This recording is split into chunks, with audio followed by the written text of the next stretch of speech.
آج کے خطبہ جمعۃ المبارک میں انشاءاللہ العزیز فتنوں آزمائشوں کے دور میں سیدھے راستے پر انسان کیسے قائم رہ سکتا ہے، کیا کیا رکاوٹیں ہیں سیدھی راہ پر چلنے میں، اور کیا کوئی انسان اپنے تئیں احتیاطی تدابیر کر سکتا ہے قرآن و حدیث کی روشنی میں، یہ موضوع آپ کے سامنے پیش کیا جائے گا۔ عقائد اور نظریات کو ہم لیں تو عقائد اور نظریات میں بھی بہت زیادہ ایسی چیزیں موجودہ دور میں پیدا ہو رہی ہیں کہ انسان کے جو نظریات ہیں وہ ڈاما ڈول ہو جاتے ہیں، متزلزل ہو جاتے ہیں۔ جیسے کہ کرونا کے دنوں میں ہم نے دیکھا کہ بہت سے جو ہمارے مسلمہ نظریات ہیں ان سے بھی ہم پیچھے ہٹے، کچھ لوگ پکے رہے۔ تو بہرحال یعنی ایسے فتنے اور ایسی چیزیں پیدا ہو رہی ہیں کہ جو انسان کو سیدھی راہ سے بھٹکاتی ہیں۔ اسی لیے ہر نماز کی ہر رکعت میں ہم اہدنا الصراط المستقیم پڑھتے ہیں کہ اللہ ہمیں سیدھا راستہ دکھا اور اس پہ پکا رکھ۔ کوئی یہ نہیں کہ بندہ سیدھے راہ سے ہٹ گیا ہے تو کوئی بڑا چینج سوچ میں، مثلا آخرت کے مقابلے میں دنیا کو ترجیح دینی شروع کر دے، چینج آ گیا۔ اس کو ہم اصطلاح میں کہیں تو میٹیریلسٹک اپروچ، اس سے آسان اردو میں کہیں تو یہ مادی فکر، مادی ذہن بن گیا، جسے میں نے اس سے بھی آسان لفظوں میں یہ پیش کیا ہے کہ دنیا کی شہرت، دنیا کا مال، دنیا کا عہدہ یہ سب سے پہلے ہو جائے، آخرت بعد میں ہو جائے۔ شہرت خراب نہ ہو، آخرت خراب ہوتی ہے تو ہو جائے۔ کاروبار خراب نہ ہو، آخرت خراب ہوتی ہے تو ہو جائے۔ یہ سوچ آخرت بیک پہ چلی جائے، سیکنڈ آپشن پہ چلی جائے، سیکنڈ پرائرٹی پہ چلی جائے۔ دنیا کی آسائشیں، دنیا کا مال، عہدے، عزتیں، شہرتیں، سارا کچھ یہ فرسٹ پرائرٹی میں آ جائے۔ دس از دا مینٹل چینج، یہ مائنڈ سیٹ تبدیل ہو گیا، یہ سیدھی راہ سے بھٹک گیا۔ میرا خیال ہے بات سمجھ آ گئی ہو۔ سوچ تھنکنگ کا بدل جانا، یہ میں نے اور آپ نے اب دیکھتے رہنا ہے۔ ظاہرہ آج جس دور میں ہم رہتے ہیں، انسان کا منصب، سٹیٹس، ہر چیز وہ دنیا کی چیزوں کو دیکھتے ہیں، مذہبی کیا غیر مذہبی کیا، تقریباً الا ماشاءاللہ جسے اللہ توفیق دے۔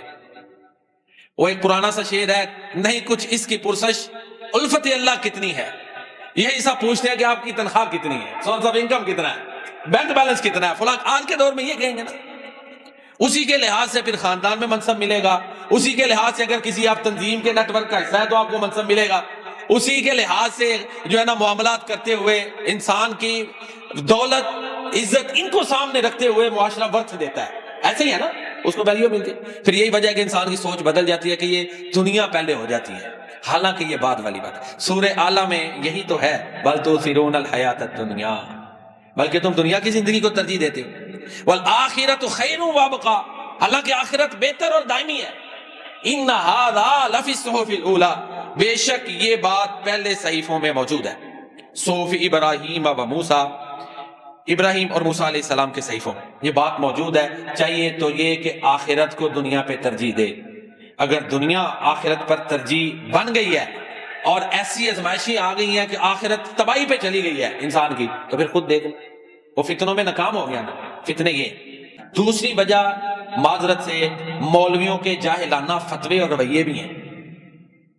یہ بھی جو ہے نا انسانوں کو مذہب سے دور کرتا ہے۔ یہ جو مذہبی جو ظاہر ہے مولویوں علماء کا کام ہے اللہ سے جوڑنا، ان کی ذمہ داری ہے نا۔ ایسی ہم اگر نماز پڑھنے آتے ہیں، ہمارا کام ہے کہ خود بھی نماز پڑھیں، دوسروں کو بھی دعوت دیں، ٹھیک ہے۔ اگر کسی مولوی صاحب کے غلط فتووں سے کوئی مذہب سے بیزار ہو گیا ہے، یا معذرت میں اور آپ دونوں اس میں شامل ہیں، ہم نمازی ہیں، ہمارے رویے سے کوئی مسجد سے ہی فیڈ اپ ہو گیا ہے، تو پھر ہمارے لیے بھی ایک المناک بات ہے نا۔ لیکن ہمارے کہتے ہیں مدرسے میں مسجد میں آ گیا ہے، وہ سب سے زیادہ ڈسپلنڈ چاہیے، وقت لگنا ہے۔ تو بہرحال یہ ضمناً باتیں تھیں۔ قاریوں کے فتوے، اس میں مثالیں دیتا ہوں، مولویوں کے فتوے، مرغی، برائلر مرغی حرام ہے، ہوئے نا فتوے آئے نا شروع میں، اسپیکر حرام ہے، پھر خون دینا حرام، یہ فتوے لگے، یہ میڈیا کے اوپر بڑے سخت فتوے لگے، تو اب سبھی کر رہے ہیں۔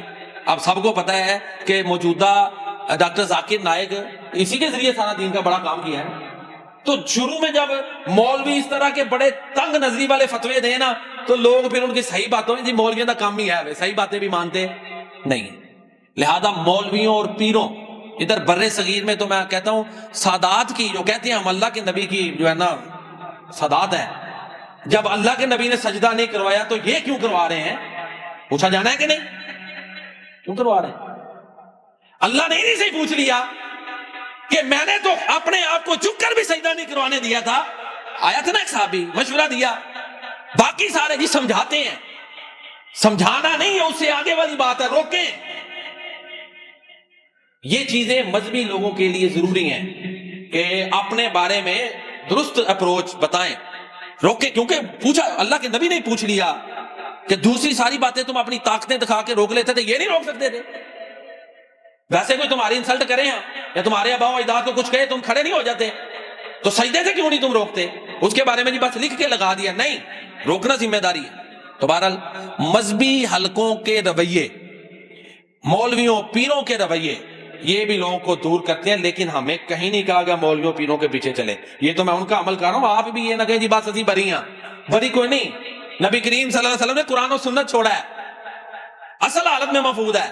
کوئی مولویوں کے غلط فتوے آپ کہہ دیں کہ جی اب ہم نے اس وقت بیزار ہو گئے ہیں تو جان چھوٹ جائے گی، چھوٹنی آپ کی بھی نہیں۔ اللہ کے پیارے نبی صلی اللہ علیہ وسلم نے فرمایا وہ تو مولویوں کو اصلاح کی ضرورت ہے نا، جو میں نے بیان کی، ہمیں عوام کو بھی تو آگے سوچ چاہیے نا۔ آپ نے فرمایا تمہارے اندر دو چیزیں چھوڑ کے جا رہا ہوں، ایک اللہ کی کتاب اور میری سنت، یہ صراط مستقیم پہ انسان رہے، اللہ کی کتاب میری سنت، یہ ہے فارمولہ۔ اہدنا الصراط المستقیم، دعائیں کرتے رہے، اے اللہ ہمیں سیدھے رستے پہ چلا۔ کچھ لوگ صرف قرآن، یہ قرآن فہمی ہے، حدیث اور سنت کو نہیں لیتے۔ کچھ لوگ ہیں وہ بہک گئے، قرآن کو اگر آپ حدیث اور سنت کی روشنی میں نہیں سمجھیں گے، کوئی بھی نہیں سمجھے گا، جو بھی نہیں سمجھے گا بہک جائے گا۔ یہ سر سید احمد خان دیکھ لیں، عقل انہوں نے کی نا غالب، بہک گئے، فرشتوں کو طاقتیں قرار دیا اور اتنے معجزات کا انکار کر دیا، کیا کچھ انہوں نے کہا، ڈیفینڈ ہی نہیں ہو سکتا۔ لہٰذا صرف کہ جی قرآن کافی ہے اور پیارے نبی صلی اللہ علیہ وسلم کی سنت نہیں، سنت بھی ضروری ہے۔ سنت اور حدیث کی روشنی میں قرآن سمجھے گا تو انسان بہکے گا نہیں۔ عقل جو ہے وہ تو عیار ہے، 100 بھیس بدل لیتی ہے۔ ہر بندے کی سوچ معاشرت کے لحاظ سے بدل جاتی ہے، ایک دیہاتی بندے کی سوچ، یہاں شہر میں رہنے والے کی سوچ، عرب کنٹریز میں رہنے والے کی سوچ، جو ہے نا یورپین کنٹریز میں، سب کی سوچ رویوں میں بڑا فرق ہوگا۔ اخلاقی پیمانے اور ہوں گے، معاشرت کے پیمانے اور ہوں گے، تہذیب کے پیمانے اور ہوں گے، شرم و حیا کے رویے اور ہوں گے، فرق ہوگا۔ لہذا قرآن و سنت ہر دور میں ہر طبقے کے آدمی کے لیے رہنما ہے، عقل کافی نہیں۔ عقل کافی ہوتی تو 1,24,000 انبیاء اللہ تعالیٰ نہ بھیجتے۔ پیارے نبی صلی اللہ علیہ وسلم نے جو فرما رہا تمہارے اندر قرآن و سنت چھوڑ کے جا رہا ہوں، یہ آپ نے فرمایا، عقل نہیں کہا۔ عقل ان کے تابع ہے، بعض معاملات میں عقل دوڑانی ہے، یہ جو معاملات ہیں، لیکن عقل قرآن و سنت کے تابع۔ وہ اقبال نے کہا نا صبح ازل ہے اس کا تخیل لیکن بڑا پیارا، صبح ازل مجھ سے کہا جبریل